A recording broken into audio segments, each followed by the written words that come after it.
Well, I think he looks pretty good. I'm actually really happy with this because I mentioned I'm a little bit out of practice doing this kind of design. And the round ones and the ones with the planters in the top, they're a little bit harder than, you know, just a regular statue without a feature in it. So a little bit of, preparation goes a long way. Remember, I kind of fussed about that top layer there, and I wanted a really nice finished detail. And I think I've got something that looks good. Of course, you never really know until you take it all apart. So that's the fun part. That's what this video is going to be about here. I'm going to gear up. We're going to crack him free from the base. I'm going to show you a couple of different things about what we do at this stage. Like, he's not done. He's not even close to done. Interestingly, a lot of people will see the statue like this. They're like, I love it. I'll take it. It's not done. It's not done. Let me finish it. We want to do a grinding and a sanding process. Then we want to do a painting or coloring process of some kind. Then we want to do a sealing process. So there's still multiple steps to go. This guy's going to look a lot better yet. So stay tuned, and we'll keep going about this process.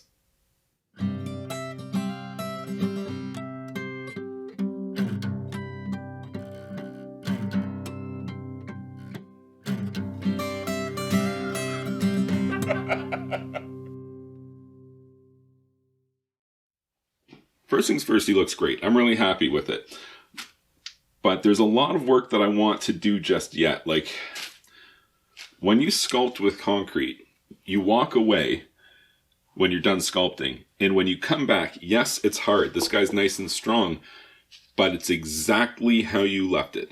Every single little visible trowel line or physical imperfection or bump or some other thing still exists there. And yeah, it's okay, but like, I mean, like, I don't know how closely you can see this, but there's, crumbs and stuff like that you want to take off. And that's what we're going to do now. We're going to work on that process. And I want to talk a little bit about the tools that we're going to use to get this done. So let's start with these guys here. So this is a scraping stone. It's some sort of man-made material. And you can use this for a couple of different purposes. One, you can use it to take off, like a sharp edge or something like that. It's really useful for that, especially for doing kind of like larger, less detailed work. It's kind of like a clumsy instrument, so not really the right choice if you're trying to do any sort of fine detail work. But it does work great for, like I said, kind of rounding of large edges, or like say this bottom edge here. I'm going to want to clean that up and make it nice and rounded and make sure that any kind of thin or loose parts break off now. And that's what something like this would be great for, a really heavy, rough grind of that bottom edge. And I will mention as well, these things are kind of notorious for this. Don't drop them. If you can still use it, but it's a pain in the butt. Don't drop them. And if you can hold on to them long enough, you can wear them all the way down until they look like that. But they start with something like this, and they're available at pretty much every hardware store. The other thing that this is good for is weathering. You can make concrete look like stone by weathering it. And concrete kind of looks like stone anyway, right? Like, it's gray, it's hard, it's heavy, it's basically stone. So something about stone is that it's super old and it weathers, and it means it's like eroded from wind and stuff like that. So if I were to take this stone and I start scraping this guy, it will give it somewhat of a weathered appearance. And there's a little bit of technique to it, because as you scuff it, you will be making scuff lines and damaging the surface. But that's kind of what weathering or erosion looks like anyway on stone. So again, it just kind of lends itself to recreating a real look, or it can. It's one of the techniques that you can use. It's really good for large, like if you've ever been to Las Vegas, there's a ton of artificial rock waterfalls and creations and stuff. And it's concrete that's made to look like real stone, and that would be great. If I were gonna like have a whole waterfall and I want to make it look and feel like real stone, I'm gonna scratch the whole thing down with that, and it's gonna help a lot. Because right now, this concrete has a lot of tack or purchase, like there's a lot of drag. If I take this, I don't know if this will work here, but if I take this paper towel here and I drag it on the surface, like it rips it apart. Yeah, actually there you can see that it does. It rips it apart. So when we're done here, it should be smooth. And I can even just see some fluff in the air from that. And I should say that you should definitely wear a mask when you're grinding, sanding concrete, anything like that. And I'm definitely going to as well. But just for the purposes of this video, I'm going to show you just a tiny little bit of stuff without the mask on, just because it's easier for me.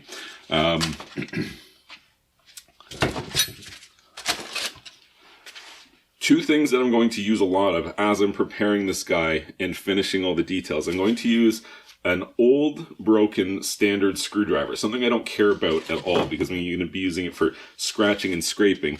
And I'm also going to use a file of some kind, or maybe even multiple kinds of files. It really depends on what I'm working on. But something like this is great because it's got a flat side and it's got a rounded side. And that kind of allows me to deal with any surface profile that I might encounter. So these two guys here are going to be the bulk of the detail work that I'm doing. If I'm doing wide open expanses or heavy grinding of edges, I'm going to do it with something like that. That pretty much covers it, except to say where I was talking about that weathering and erosion feel. Let's say I'm not going to scrape the whole thing down with the stone, which in this case I'm not going to. This is a very small piece. It doesn't need that. I don't think it'll look as good. But I don't want to just leave that rough, concretey texture. So you would take something like, this is I think this is 220, 180. This is 180 grit sandpaper. And anything between 1 and 200 probably, or 80 to 220 is kind of your range that you would do for something like this.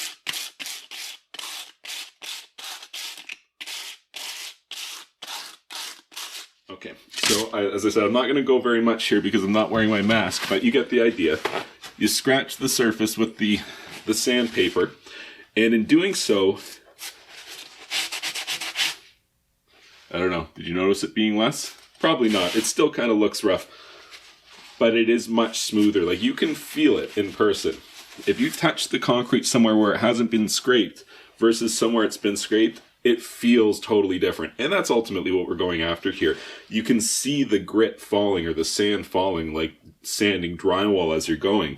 And you're just evening out the surface profile as you're doing that. And it makes a really good surface to paint after you clean all that dust off.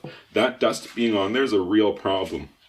So after I'm done all the work I'm going to do today to get this guy ready to paint, I can't paint him yet. I'm going to have to take him outside and I'm going to have to hose him off like crazy. And in theory, in the commercial world, you would use an acid wash to burn the top layer of loose cement off and really, really clean him, and then neutralize him with something like TSP, and then you would rinse him further, and then you would be ready to paint once he's dry. And that would be ideal. For me, what I'm going to do here, scratch him, scrape him, sand him down, then I'm going to take him outside, hose him down with a garden hose, and then I'm going to let this set up for another week or two before I paint.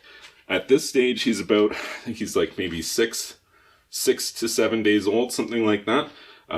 So he looks totally cured and it is really strong, but it's not fully cured yet. And one of the ways you would notice that the most is the hydration.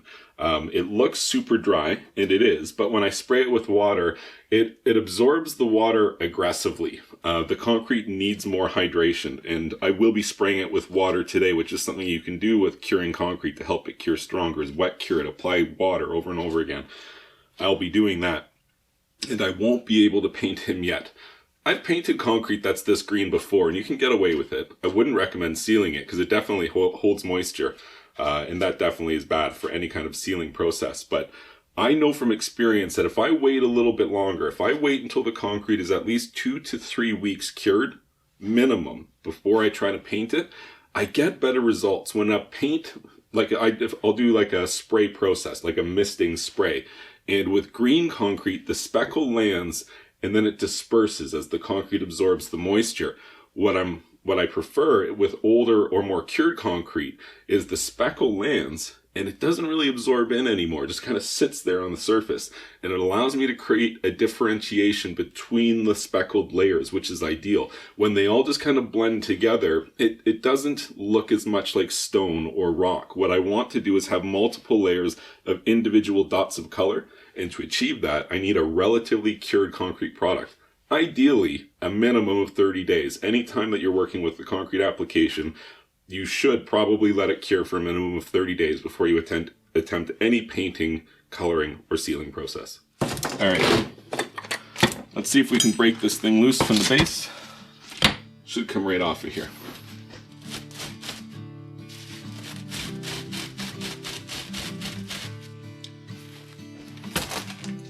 There we go, just like that.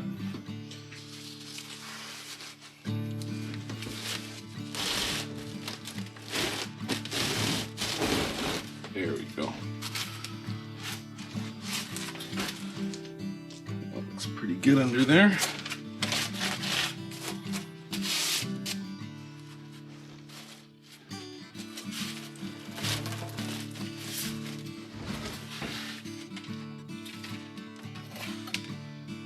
Alright, let's talk about this bottom edge.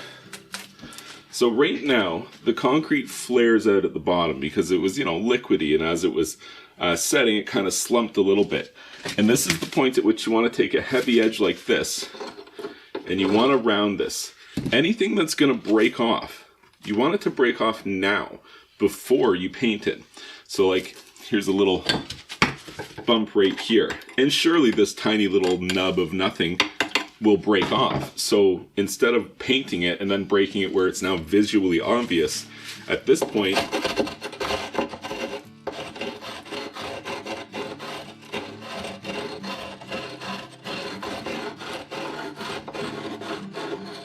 I'm going to stop there because I'm not wearing my mask yet, so I don't want to keep going. But you see what I'm going after there. So by rounding that whole edge, I can take care of anything that looks like it's going to fall off in the future. So this is polystyrene. It's not a closed cell foam.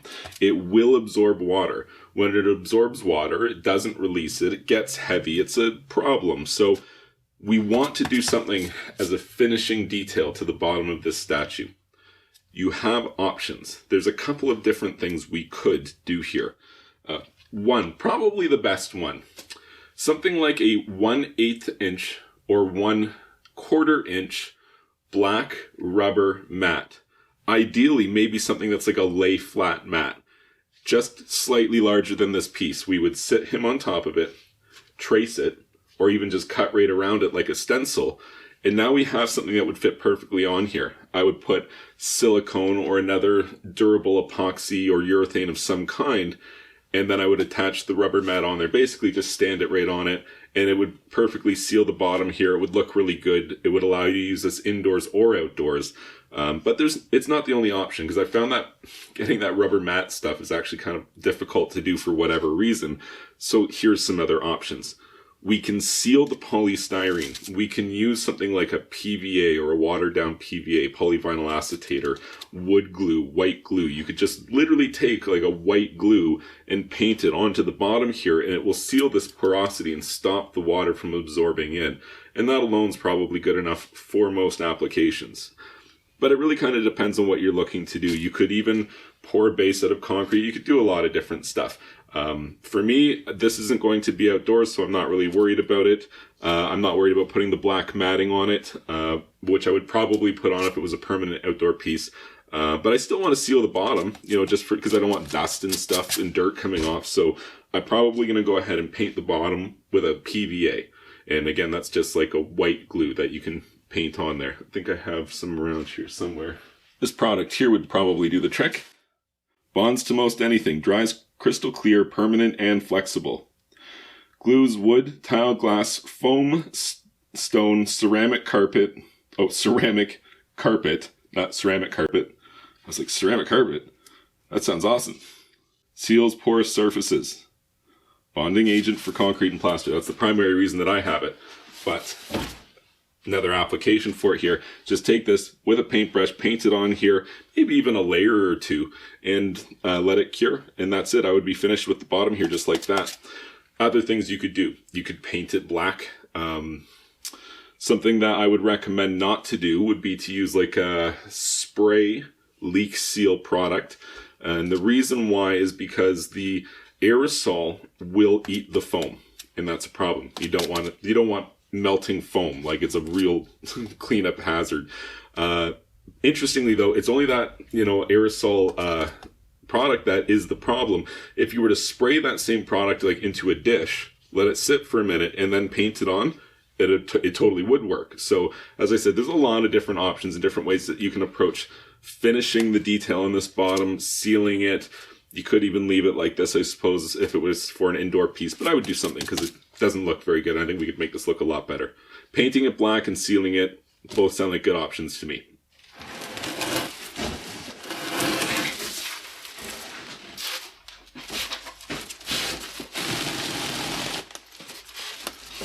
I'm not sure how heavy it is. Like, I mean, it's not light, obviously. It's not the end of the world. Like, 2 people could toss it around. 1 person can pick it up and move it, you know, depending on how strong you are.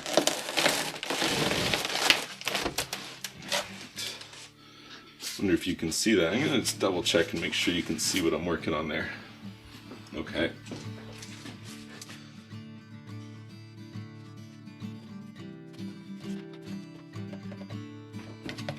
I think I accidentally made a drum.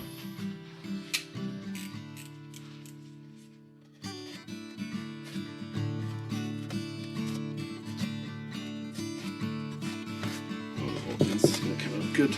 Excellent.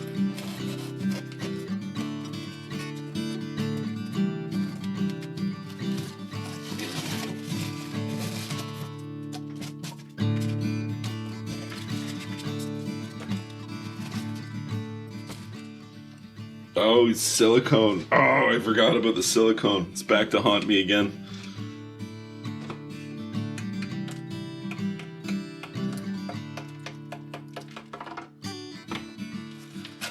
Alright, let me get something to deal with this silicone. Don't you judge me. You use socks as rags too.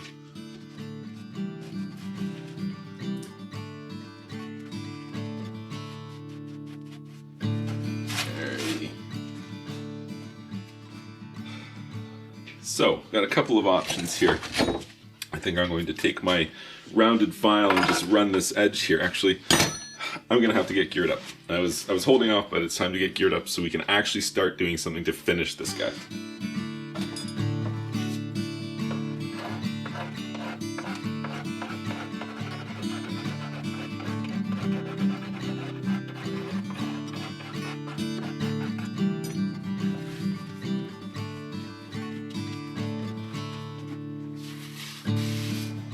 Alright, this was the back side. I couldn't see it as well. And I wanted to stop turning this thing. But it turned out pretty good. I'm happy with it.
At this stage, there's not a lot more that we can do. It's clean, it's scraped, it's ready to go, except for the fact that it's not cured enough yet. It's only about a week old. I want it to be about 3 weeks old before I paint it. So at this stage, I could just let it sit, but what I'm going to do, and what would be a good idea for any concrete like this, I'm going to spray it down with water. I'm actually going to take him down and spray him down really well to get all this dust off from scraping him down.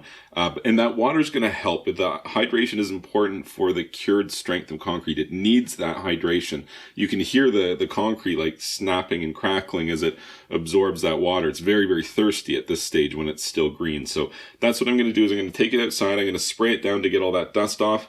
And at that point, the hydration is going to help it. Then I'll bring it back inside, let it cure for a couple more weeks, and then at that point, we'll be ready to proceed with painting it.